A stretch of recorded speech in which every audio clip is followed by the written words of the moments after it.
Bonsoir Bruno. Quand on m'a dit que nous allions recevoir un comédien qui s'est fait connaître en se filmant devant une machine à café, j'ai remercié la vie. Georges Clooney, enfin.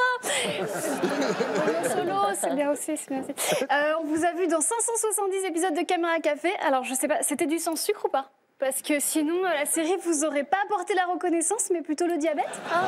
Alors, bon, passons aux choses sérieuses. L'actualité de la semaine, c'était bien sûr la neige. Et oui, toute la semaine, on a vu des images de pauvres gens sans abri sous les flocons. Je ne parle pas des SDF, je parle des reporters de BFM.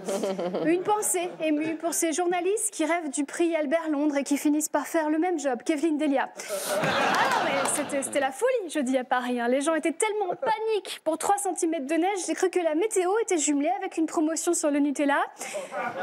Beaucoup se sont plaints en Ile-de-France que rien ne soit fait pour sécuriser les routes.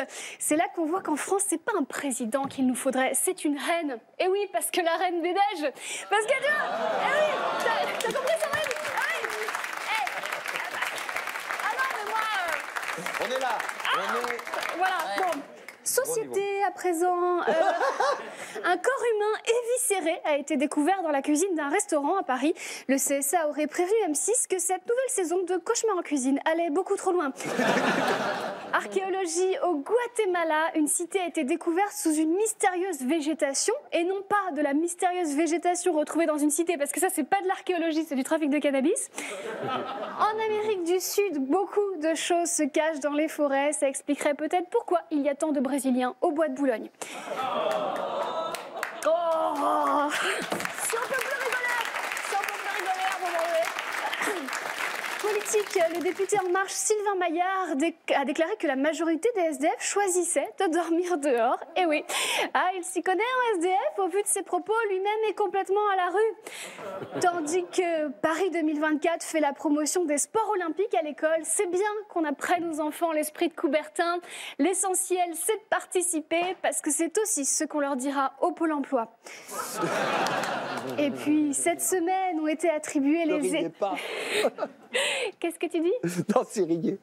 J'ai été interrompue par l'autiste. Ah. Non, je rigole. C'est les hormones, pardon. Et puis cette semaine ont été attribuées les étoiles Michelin. Ah, les étoiles, hein, c'est toujours synonyme de succès. Une étoile au guide Michelin, une étoile sur Hollywood Boulevard, une étoile de l'opéra. Alors ma question, pourquoi quand mon copain me dit que je fais l'étoile de mer, ça sonne comme un reproche? Voilà, je vous laisse. Bruno, apparemment, dans votre pièce, il y a des couples qui achètent des bébés à bon prix. Ça m'intéresse, au vu de ma situation. Donc, on se revoit après pour négocier. Promis. Voilà, merci beaucoup. Bonsoir. Bravo.